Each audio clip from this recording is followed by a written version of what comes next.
When a crashed spaceship reveals more than expected, can Tessa Carter piece together the secrets left behind? Or will an alien world come crumbling down around her? Can she scale Monolith?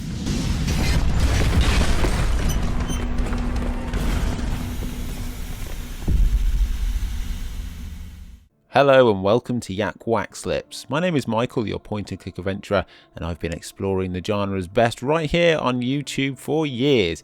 If you love adventure games as much as I do, be sure to smash that like, hit subscribe for more, and please do tap the bell so you don't miss any of my videos. And if you really want to level up, join the Point-and-Click Adventurers Club with my monthly email, packed with new releases, hidden gems, and adventure game goodies. It's in the link below. Today we're diving into Monolith, the long-awaited point-and-click adventure from Animation Arts. Is it a monumental achievement or just stuck in the mud? Monolith has had quite the journey. It first entered development in 2012, shortly after Animation Arts found success with Secret Files and Lost Horizon. It was set to be the studio's first self-funded game, and anticipation was high. But following the poor reception of Lost Horizon 2, development was abruptly halted and the game was shelved. Years later, former Animation Arts developer Olivier Lelart decided the concept still had life. What started as a smaller solo effort slowly expanded in scope as Lelart's excitement grew. Eventually, a team reassembled, including the studio's CEO, and Monolith was finally released in November 2023. The result is a game that bears the hallmarks of its long gestation, a mix of old school sensibilities and fresh design, ambition and constraint. I don't want to burn them, just rile them a bit. Let's see. The smell's making them uneasy, but they're not leaving. You play as Tessa Carter, a space pilot who crash lands spectacularly on a seemingly uninhabited alien world. She awakens from cryosleep to discover her co-pilot Mark is missing. With only fragments of memory and a malfunctioning ship, her first priority is survival, but it soon becomes clear that something much larger is at play. The world isn't entirely alien. Before long, Tessa uncovers an old mining outpost once run by the same corporation that she works for. It's derelict, overgrown and eerie, but strangely familiar. A small bed, freshly made. Finn must have been sleeping here. What begins as a survival tale steadily morphs into something more philosophical and, at times, quite emotional. The narrative is layered, offering more than your typical sci-fi fare, and it kept me thoroughly invested through to the finale. The opening cutscene is explosive and cinematic, showing the crash in a spectacular fashion. It's a brilliant hook. Unfortunately, once we're inside the ship with Tessa waking from cryosleep, the visuals and animations falter slightly. The close-up facial animations in particular feel a little stiff. It's not a deal breaker, but it's a noticeable dip in quality. Thankfully, once you step outside the wreckage, the game finds its footing. The world opens up and the art direction truly shines. From lush alien jungles to the crumbling interiors of the mining facility, each location is hand-painted and dripping with atmosphere. Incredible how dirty, brackish, green, lentic, stinking water can give life to all sorts of creatures. You will interact with the environment in classic point-and-click style. Hover to inspect, left-click to use, and combine inventory items to solve puzzles. The interface is clean and intuitive. It's a smart design that keeps your focus on the world. Cleverly, items can be both combined and deconstructed, allowing for more creative puzzle solutions. This is where Monolith truly excels.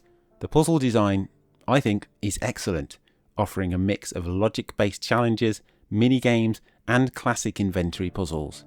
Some are straightforward, while others are far more complex, involving multiple layers of interaction, environmental scanning, and memory recall.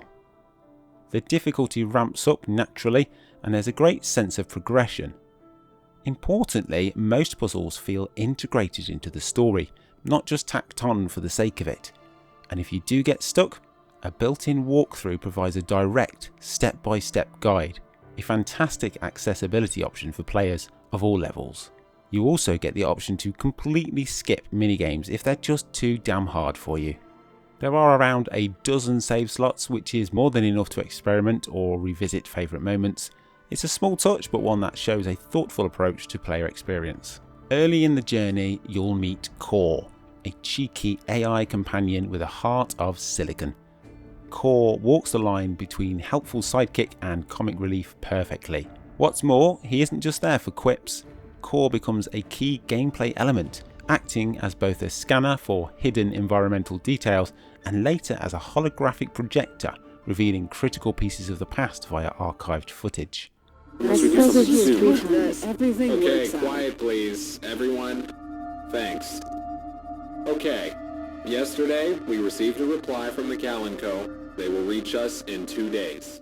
The relationship between Tessa and Core deepens over the game. At first, there's a polite detachment between them, but as secrets unravel and challenges mount, a real bond forms. It's a dynamic that adds emotional wealth and personality to the story, grounding the sci-fi elements in relatable human experience. What is that? Does it hurt, Tessa? No, but I can't move. Maybe I can do something. Be careful, Core. Core! It worked. Core, are you okay? The hand-painted backgrounds are a visual feast. Whether you're navigating a crumbling corridor, standing beneath some glowing alien flora, or staring out over a misty ravine, each screen feels lovingly crafted. The use of lighting and shadow adds depth, and environmental storytelling is strong throughout. The atmosphere is further enhanced by smart sound design. The soundscapes add to the immersion. Creaking metal, distant alien cries and echoing footsteps make the facility feel alive. It's subtle but highly effective. Musician-composer Corey Farr delivers an understated but effective score that leans into eerie strings and ambient textures. Musical cues are sparse, only flaring during cutscenes or dramatic moments, which enhances the isolation and the tension. Cutscenes are the one visual weak point. Aside from the gripping opener, later cinematic sequences occasionally suffer from janky facial animations and awkward camera transitions. These moments don't ruin the experience, but they do pull you out of the immersion briefly. Please don't get up yet. What happened?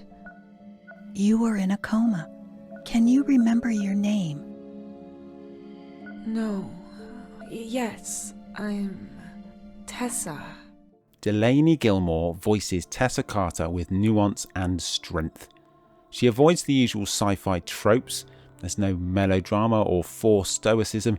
Instead, she delivers a grounded performance that feels believable. Tessa is pragmatic, capable, but not immune to fear or doubt. Her emotional arc is well earned. The English script, translated from the original German, mostly hits the mark. A few lines come off as slightly awkward, likely due to localization quirks, but there's nothing major. The dialogue feels natural. Supporting characters are minimal, but well performed. Ultimately though, the game lives or dies on the chemistry between Tessa and Core, and thankfully, it's a joy to watch evolve. As the game builds towards its conclusion, things get a bit shaky. The story takes a sharp turn that recontextualizes much of what came before. It's ambitious, and while not all the threads tie up neatly, the game doesn't completely unravel either. The final act also suffers slightly from pacing issues.